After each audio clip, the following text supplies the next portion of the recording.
Hello. If you caught the title, it says a touchy topic. And yes, it is very much related uh, to the book that I've been covering for the past few episodes or, and, or videos. What am I talking about? And maybe you're new. I've been covering the 5 love languages in Dr. Gary Chapman's book. Good book, and yes, I recommend it. However, it brought up some interesting topics that I thought it might be worth sharing, especially in relation to the goal of my site. Christianity Explained was designed uh, with the idea of sharing biblical principles and ideas to help you the Christian walk, and it's also about helping with a lot of inner healing, which is something I'm very familiar with. So and that, my friend, is the intro and everything. Why did I? Now, you might be thinking, okay, was the title a touchy topic, a clickbait? Hmm, no, actually, I actually meant it because when I was reviewing the chapter and I knew I was coming up to it, I, the topic of physical touch as a love language was kind of a little challenging. It's not because I'm opposed to the idea. It's more like I'm aware. I'm a little more sensitive to some of the not so good things. And I'm going to get to that part later. First, I want to bring up the part that Dr. Gary Chapman is talking about. First, it, okay, I'm overdoing the first.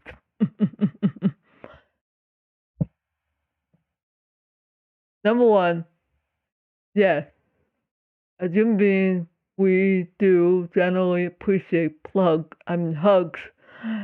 and affection, all that thing from the ones that we love and who cares about us.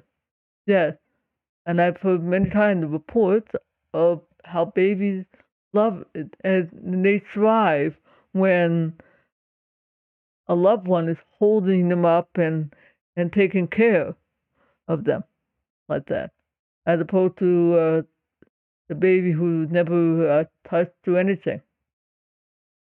And it is beneficial in a lot of ways when it's done in the proper fashion. Haha. I know that. When I first heard about physical touch, I was a little hesitant, and for good reason. You'll find out soon enough. And then it's because I am aware of the abuses and the hurt that can come with it. But here's the thing to know. For me, my love language is quality time. No problem. It means a lot. A hug, while I know it's appreciated, hugs don't. It is a value to me, but for someone whose love language is physical touch, especially appropriate hugs, it means a lot more.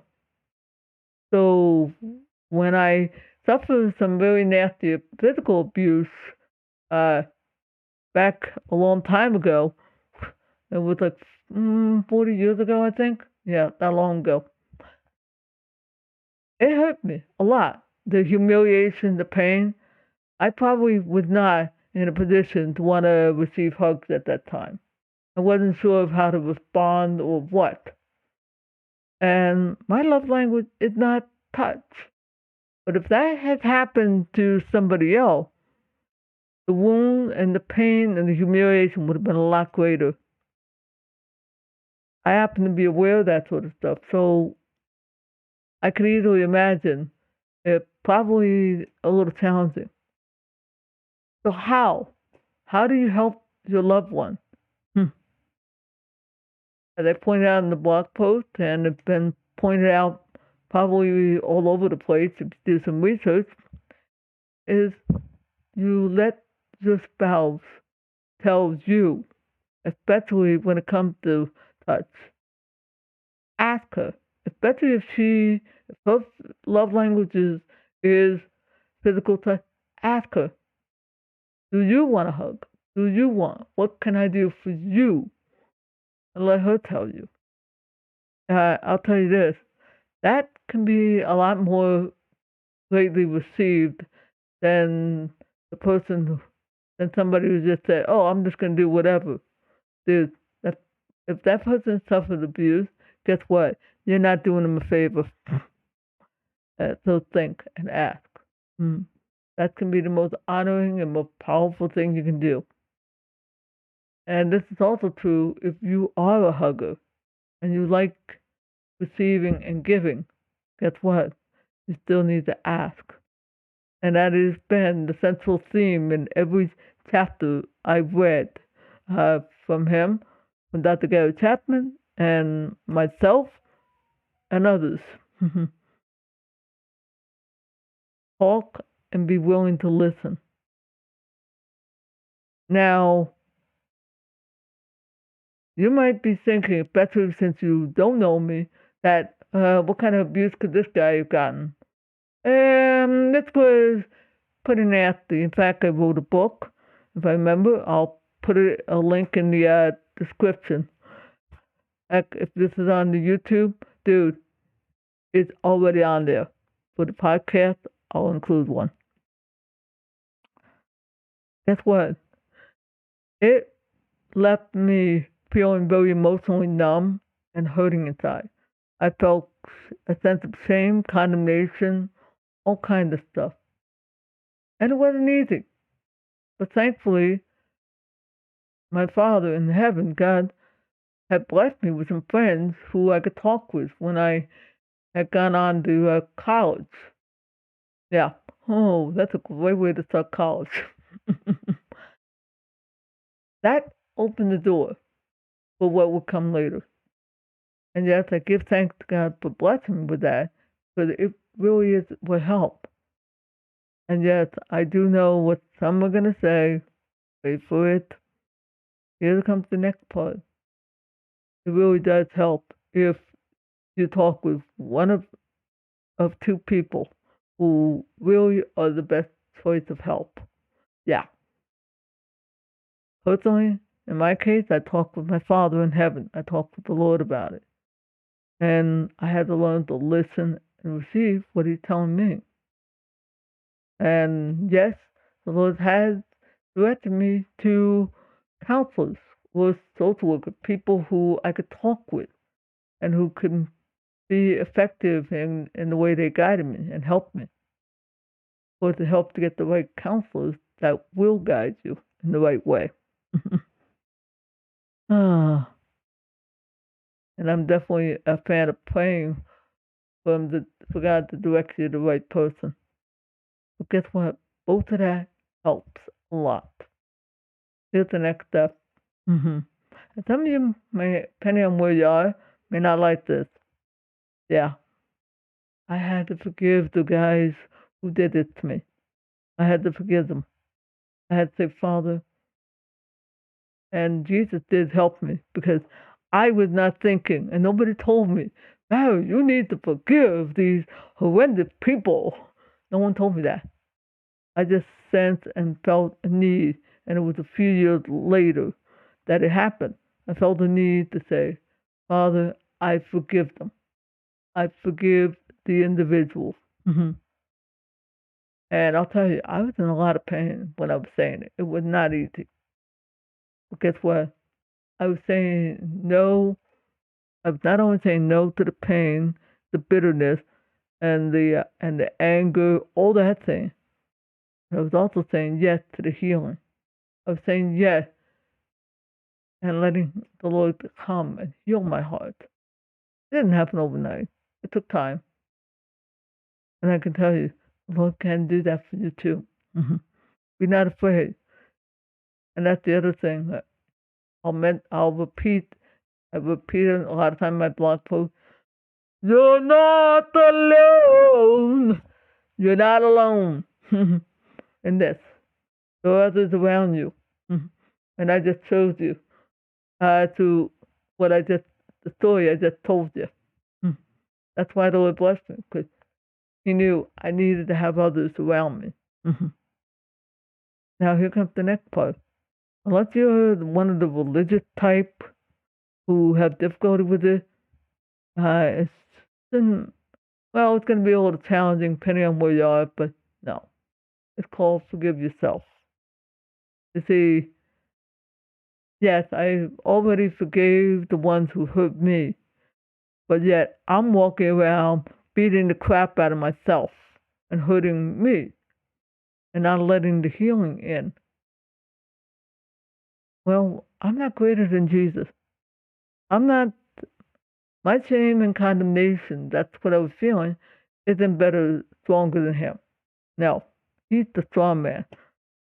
Those two were the wimp. In fact, Jesus came, according to Isaiah 61, verse 1, He came to set the captive free and to free the prisoners from their prison. And He came to pay the price for our sins so that we would receive healing. And in my case, I needed healing and to be set free from the condemnation I felt inside, even though I didn't do anything to deserve it. And yes, sometimes that's the other thing.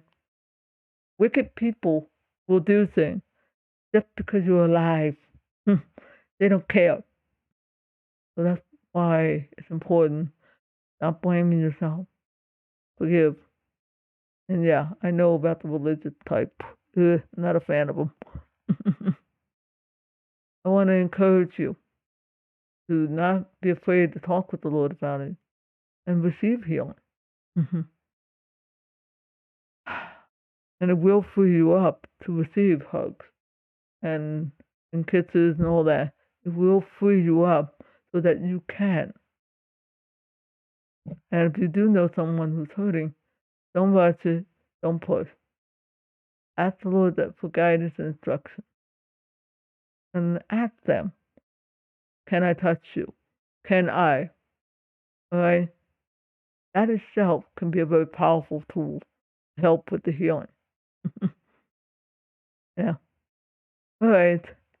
Sorry this wasn't the most exciting, but I wanted to be fulfill my commitment to finish doing all 5 love languages. I wanted to finish that and have the personal satisfaction of knowing that I got it done. I'm going to move on to other materials that'll be of help. And yes, you're going to probably run into the theme of forgiveness, healing, releasing from bitterness, learning about discernment, all those other fun things. That's why I love to hear from you guys. If you can leave a comment where appropriate or what have you, And please feel free. I would love it if you like the video or like the episode podcast, because that will do a couple of things. Not only tells me, hey, somebody likes and appreciates your work, it'll do that, right? But more importantly, it will also tell the algorithm that, hey, this is worthwhile material. Others may like this too and be of value.